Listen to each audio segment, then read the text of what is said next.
பகவானுடைய சத்தம் கேட்டு பதறி முளைத்தார் பகவான் மகன் சுடல ஐயா. நம்ம இப்படியே போனா யாராவது நம்மள மதிப்பாங்களா?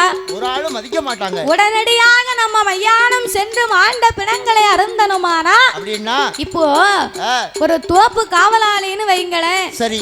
அவர் கையில என்ன ஒரு பெரிய வீச்சு அருவா ஒண்ணு வச்சிருப்பாரு. அருவா ஒண்ணு வச்சிருப்பாரு. ஒரு பேட்டரி ஒண்ணு வச்சிருப்பாரு. 12 கட்ட பேட்டரி. 12 கட்ட பேட்டரி எங்கே உண்டாயா? அந்த காலத்துல உண்டு, இப்ப இல்ல. 5 கட்ட உண்டு. 5 கட்ட உண்டு. 5 கட்டைக்கு மேல பேட்டரி எங்கேயும் கிடையாது. ஆமா. இவர் 12 கட்ட பேட்டரி உண்டா? பேட்டரி நினைக்க கூடாது. அவர் பேட்டரி மாதிரி கையில வச்சிருப்பாரு. படக்கு திருக்கிட்டு உருவனாருன்னா ஆமா உருவட்ட கத்தி வரும். ஓஹோ, அதனால தான் அப்படி சொன்னேன். அது வேற ஒரு சீக்ரெட்டா? ஆமா. அப்போ சரி, ஒரு தோப்பு காவலாளிக்கு ஒரு பெரிய வீச்சு அருவா இருக்கும். ஒரு பேட்டரி ஒண்ணு வச்சிருப்பாரு. அது போக ஒரு பெரிய துரட்டி கம்பு. துரட்டி கம்பு எதுக்கு? போட்டு இப்படி இழுத்துருவாரு. அவன் எவனா காண்டு ஓடுனாம்னா கழுத்துல போட்டு பிடிச்சிடுவாரு. ஒரு காவல்துறை அதிகாரியா இருந்தா அவர் கையில ஒரு துப்பாக்கி ஒண்ணு வச்சிருப்பாரு. அது போக ஒரு லத்தி மட்ட கம்பு ஒண்ணு வச்சிருப்பாரு. இத்தனை இருக்கும். அப்பதான் அவங்களுக்கு ஒரு மதிப்பு, பாதுகாப்பு. அப்போ என் மாயாண்டி சுடலை மயானக்கரைக்கு போனா இப்படியே போனா யாரும் மதிப்பாங்களாயா? மதிக்க மாட்டாங்க. மதிக்கவே மாட்டாங்க. அதற்கு தகுந்த சொரூபத்தை எடுக்க வேணும் என்று என் செல்ல மகன் சுடலத்தையோ அவர் என்ன சொரூபமாகி வருகிறார் தெரியுமா?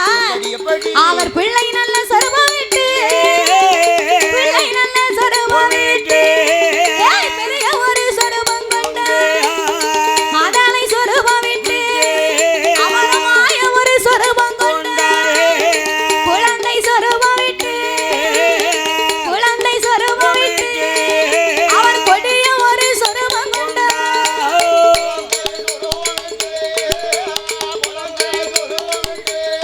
அவர் கொடிய ஒரு சொரூபம் கொண்ட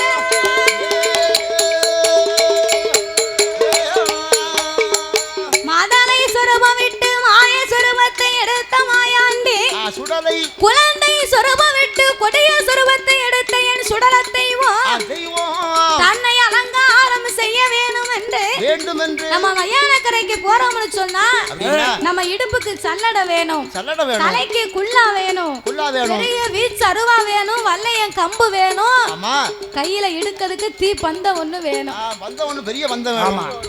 செருப்பா பந்தம் சாமிக்கு செருப்பு வேணுங்காரு. காலைல செருப்பு இல்லாம போனாங்க. இப்ப வேட்டைக்கு போனோம்னா காலைல நல்ல வார் செருப்பு போட்டு தான் போறாங்க. செருப்பு அப்ப உள்ள தெய்வங்களும் காலைல தும்ப செருப்பு போட்டிருக்கு. போட்டிருக்கு அந்த காலத்துல. ஆமா.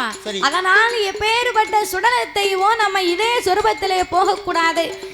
ஆங்கார ஓங்கார ரூபங்களோடு போக வேணும் என்று இதற்கெல்லாம் மாயாண்டி என்ன செய்தார் தெரியுமா? என்ன செய்தார்? மாயானம் போவதற்கு, மாயானம் போவதற்கு பொல்லாத சுடலாய் ஆங்கார ஓங்காரமோ அவதாரம் செய்யுவாரோ முறுக்கு மீச முண்ட கண்ணா, முறுக்கு மீச அவருக்கு முத்து போல பல்வழி,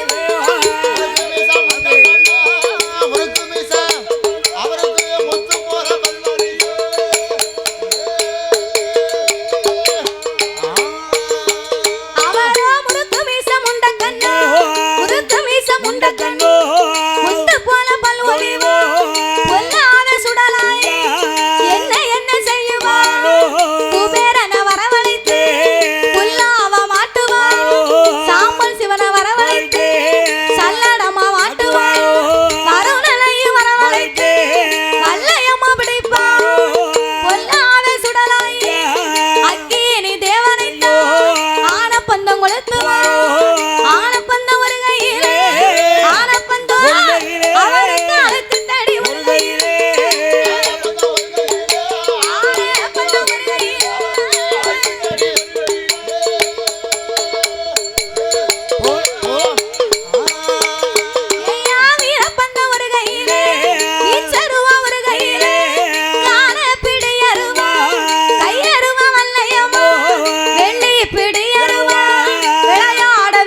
அப்பா கட்டி வரைந்து கட்டி கருத்த கச்சை சுங்கலிட்டு கட்டி வரைந்து கட்டி தாமரக்கா மணியழகும் உச்சியிலே குல்லாவும் உல்லாச கால்நடையும் தலையில் ஓர் குல்லா ஐயாவுக்கு தாமரக்கா மணியழகு 7 மணி வல்லையம் இடுப்புக்கு ஒரு சல்லடம் 5 மணி வல்லையம் அவர் அறையில் ஒரு சல்லடம் ஆன பந்தம் எரிகிறதும் ஐயா முகம் தெரிகிறதும் தீப்பந்தம் எரிகிறதும் தெய்வத்தினுடைய முகம் தெரிகிறதும் ஆகாயம் பூமிக்குமாய் அங்கார ரூபமாய் நிற்கிறார் என் அப்பனாகிய சுடல தெய்வம் அப்படி நிக்கும் போது பார்க்கிறதுக்கு 16000 கண்கள் போதாது.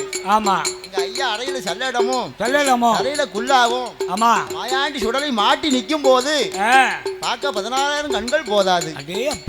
கைலாச வாசலிலே அப்படி ஆங்கார ஓங்கார ரூபங்களை கொண்டு என் மாயாண்டி சுடலையாகப்பட்டவர் வரும்போது பூலோகத்திலே என்ன நடக்க தெரியுமா? என்ன நடக்கு? எங்க சுடலத்தை வாரபோது சுடலத்தை வாரபோது அங்கே ஆனக்குட்டி ஐயர் மகா அழகு மகா பாப்பாத்தி அவளும் தலை மகளா அவ அம்மாவும் தலை மகளா அவ ஆட்சியும் தலை மகளா ஓட்டியும் தலைமகா பூட்டியும் தலைமகா. ஆமா, ஒரே தலைமகா. ஆனக்குட்டி ஐயர் மகா அழகு மகா பாப்பாத்தி தலைமுறையாக பெண் பிள்ளையாகவே முதற் பிள்ளையாய் பிறந்தவர்கள். 7 தலைமுறை பெண் பிள்ளை தலைப்பிள்ளை. அப்போ 7 தலைமுறையாகவே பெண் பிள்ளையாகவே பிறந்து வரக்கூடிய இந்த பாப்பாத்தி பெண்குடியாள் அவனுடைய அம்மா வீட்டிலே வந்து 8 மாத கர்ப்பிணி நிறமாத்த சூல் காப்பு போட்டு தாய் வீட்டிற்கு வந்த மகா போட்ட மாலை கலையில பூசிய மஞ்சனா கலியல அப்படியே வீட்டு வாசலிலே வந்து அமர்ந்திருந்தார். அப்ப வீட்டு வாசலிலே அமர்ந்திருக்க என் மாயாண்டி வேட்டைக்கு அந்த பக்கமாக வரும்போது பூலோகத்திற்கு வேட்டைக்கு புறப்பட்டு வரக்கூடிய நேரத்தில் இந்த பாப்பாத்தி பெண்குடியாகப்பட்டவா அவள மாயாண்டிய கண்டிட்டாளே. அவ மாயாண்டிய கண்டபோது அவ திடுக்கிட்டு மெய் மறந்து அவ வீட்டுக்குள்ள போனமா 3 நாளிகையில் அவ ரத்தமா கக்குவாளோ எங்க மாயாண்டி அருளாளே. மாண்டு மகம் அடிந்தாளே அவ செத்து மகம் அடிந்தாளே பாப்பாத்தி சிவலோகம் சேர்ந்தாளே.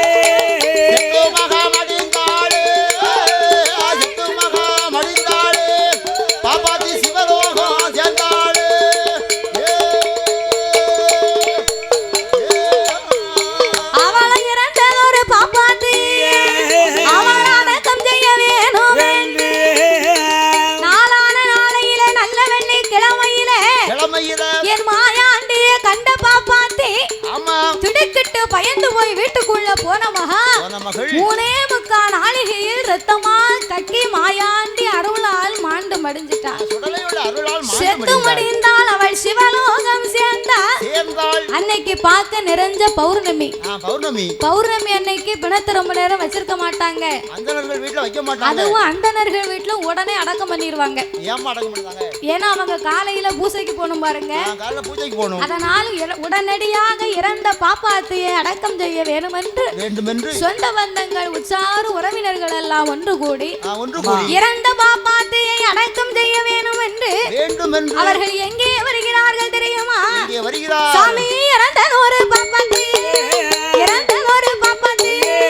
அடக்கம் செய்ய வேண்டும் என்று அழுது கரையேறி கழுவி குளிப்பாட்டி கட்டணத்தில் தூக்கி வைத்து காதலருக்கு கொண்டு வந்து மையான கரையடியிலே கல்லடிக்கு கட்டைக்கு மேல எல்லோ கூந்தலை அடுக்குவா கூந்தலுக்கு மேல எல்லோ பிரேதம் அதை எடுத்து வைத்து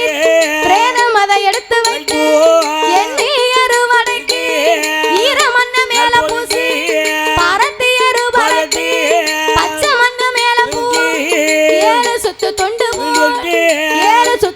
போட்டு 7 சுத்து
ஈரக்கோல தாமரக்கா இடம் முறிந்து வேகுதையோ அவளுக்கு இடம் இருந்து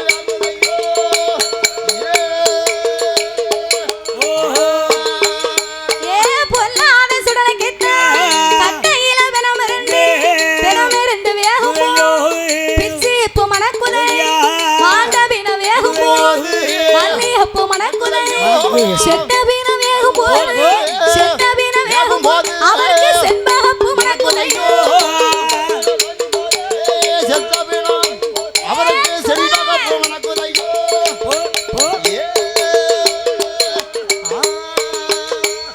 மாண்ட பிணமிருந்து வேக வேக மாயாண்டிக்கு மல்லிகைப்பூவா மணக்கு அப்படியே மணக்கு செத்தபின வேகும் போது செண்பகப்பூ மணக்கு செண்பகப்பு மணக்கு அழுகின பிணங்கள் எல்லாம் ஐயாவுக்கு அரளிப்பு வாட அரளிப்பு வாட நமக்கு சப வாட நம்ம சாமி சுடலைக்கு அது சந்தன வாட சவ்வாது வாட நமக்கு பிணவாட மாயாண்டிக்கு பிச்சிப்பு வாடைய அடிக்க அடிக்க மாயாண்டி பிணவாடைய அடிக்க அடிக்க அடிக்கும் போது இப்பொழுதே சென்று மாண்ட பிணத்தை அருந்த வேணும் என்று அவ 8 மாத கர்ப்பிணி நிறமாத்த சூலி ஈரக்கொல தாமரக்கா இருந்து வேகும் போது வயறு பசியில ஐயா பிண வாடையில ஓட்டமும் ஒரு நடையுமா அடேப்பா மயான கரைக்கு ஓடி வந்து என் செல்ல மகை சுடலத்தை ஐயா மாயான ஓடி வந்து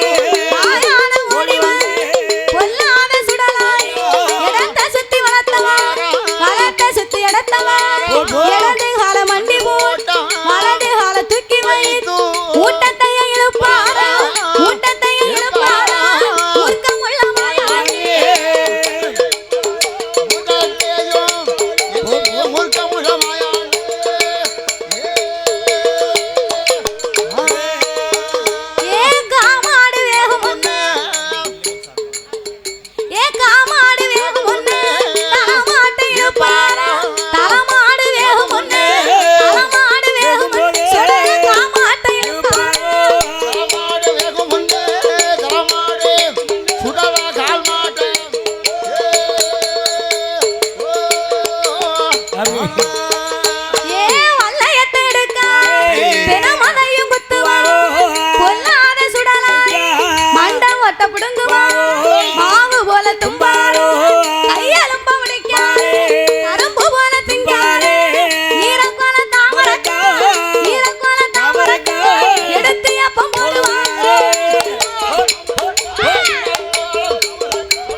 கையெலும்ப உடைக்கார் கரும்பு போல கடிக்கார் ஈரக்கொலைய புடுங்கினாரு ஐயா ஒரு எடுத்து ஏப்பம் போட்டார் பாரு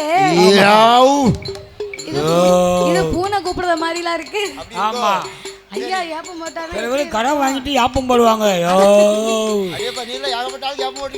ஆமா இவர் ஏப்பம் போட்டாருன்னு அவங்க குடலை உரிடுவாங்கல்ல ஆமா ஈரக்கொலை தாமரக்காய் எடுத்து ஏப்பம் போட்டார் மணி குடலை உருகினார் மாயாண்டி கழுத்துல மாலையா அள்ளி போட்டு முட்டுக்கால உடைக்கார முறுக்கா கடிக்கார் தொடை எலும்பு உடைச்சார் தோசை போல திங்கார் பிச்சு பிச்சு திங்கார் மீதம் உள்ளத்தை பேய்களுக்கு வீசினார் இந்த உனக்கு கையெலும்பு இந்த உனக்கு காலெலும்பு இந்த உனக்கு சல்லி குடலு ஆமா எனக்கு சல்லி நல்லா அலசி சாப்பிட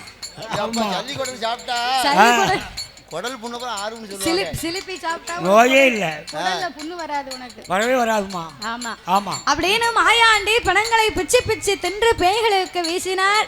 இந்த பொன்னான வேளையில் பாடும் நாமலுக்கு பரிசளித்த அன்பு உள்ளங்கள் பத்ரகாளி அம்மனுடைய பிள்ளைகளின் சார்பாக அருமை அண்ணாவர்கள் நாமளுக்கு அள்ளி பணம் கொடுத்து ஆதரிக்க வேண்டும் என்று பத்ரகாளி அம்மன் பெற்ற பிள்ளைகள் 501 லட்சத்தை நாமளுக்கு அரைக்கோடியாகவே அள்ளி கொடுத்து கொடுத்துள்ளார்கள். அரைக்கோடியாகவே அள்ளி கொடுத்து நாமளை பாராட்டி உள்ளார்கள். அவர்களுக்கு அடுத்தபடியாக யாரு?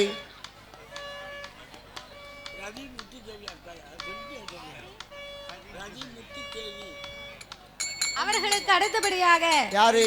ரதி அவர்களும் முத்து தேவி அவர்கள் சார்பாகவும் அருமை சகோதரி அவர்கள் நாமளுக்கு 301 லட்சத்தை அன்பளிப்பாகவே கொடுத்துள்ளார்கள்.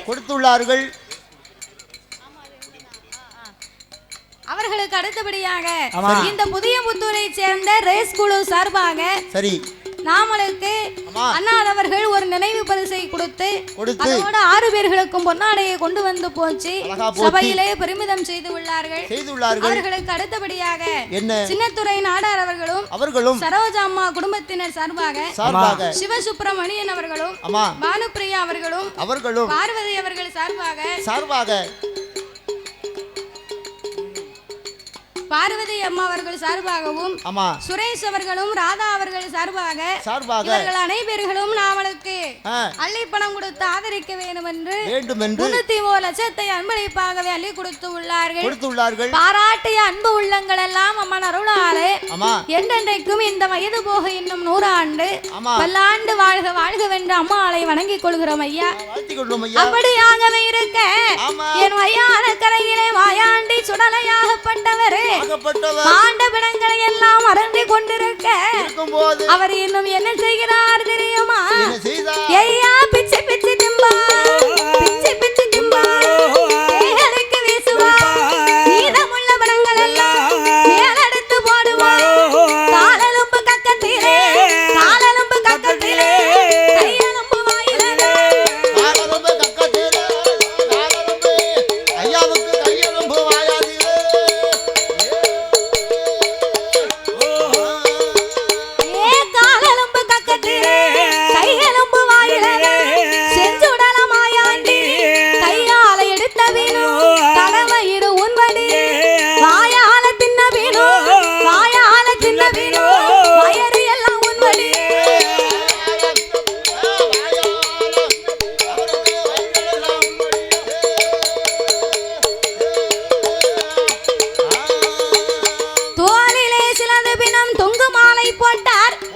கையிலே சிலது பினம் கத்தியால் எடுத்த மாயாண்டி காலை ஒடிச்சு கக்கத்துல வச்சிருக்காரு. கையெலும்ப ஒடிச்சு வாயில வச்சிருக்காரு. காலை ஒரு கடி கைய ஒரு கடி. ஒரு கடி. ஆமா அப்படி பிச்சு பிச்சு தின்ற மாயாண்டி 3.25 நாளிகை வரைக்கும் பிணங்களை எல்லாம் திண்டு கொண்டிருக்க பேச்சு அம்மா பார்த்தா ஏ சுடல என்ன அம்மா உனக்கு பிறமே சாப்பிட தெரியலப்பா. ஏன் சாப்பிட தெரியல? அம்மா உனக்கு அள்ளி கொடுக்கல பாத்தியா? நான் அம்மா உனக்கு தாரேன் அதை சாப்பிடு அப்படி என்று என் மையான பேச்சு என்ன செய்தா தெரியுமா? ஏ தாயான பேச்சு அம்மா தாயான பேச்சு என்ன என்ன செய்யுவா? புளிப்பிள்ளைய புடுங்குவாளோ புளிப்பிள்ளைய புடுங்குவாளோ ஆனா புடுக்கால மாயாண்டிக்கு அவளோ கொடுப்பாள மாயாண்டிக்கு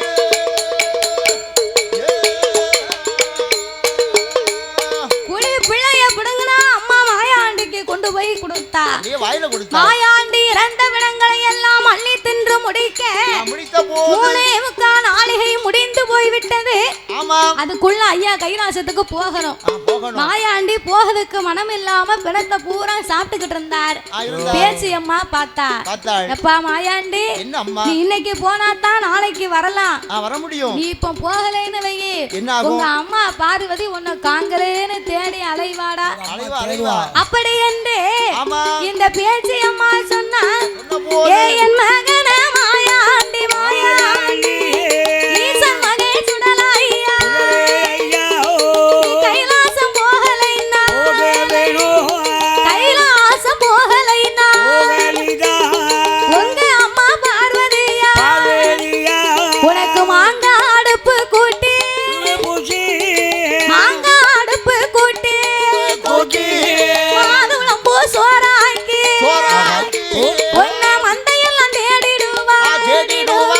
உனக்கு தேங்காய் அடுப்பு கூட்டி எப்ப தென்னம்பு சோறாக்கி உன்னை தெருவெல்லாம் தேடிடுவா நீ கைலாசம் போ மகனே எப்ப போ மகன் கண்மணியை சுடலாய்யா என் கண்மணியை சுடலாய்யா கைலாசம் போ மகனே கைலாசம் மகனே கண்மணியே சுடலாய்யா ஐயோ கண்மணியே சுடலாய்யா ஐயோ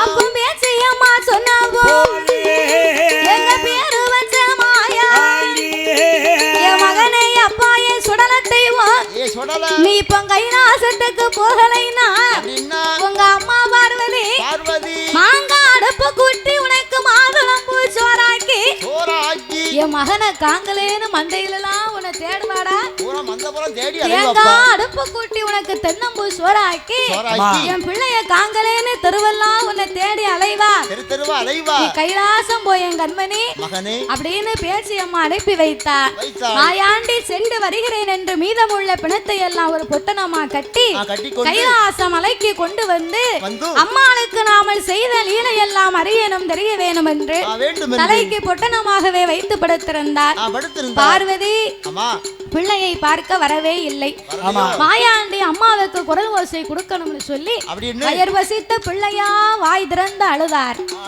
குழந்தை சத்தம் காதில் கேட்டு ஓடி வந்த பார்வதி பிள்ளைக்கு மேல ஒரு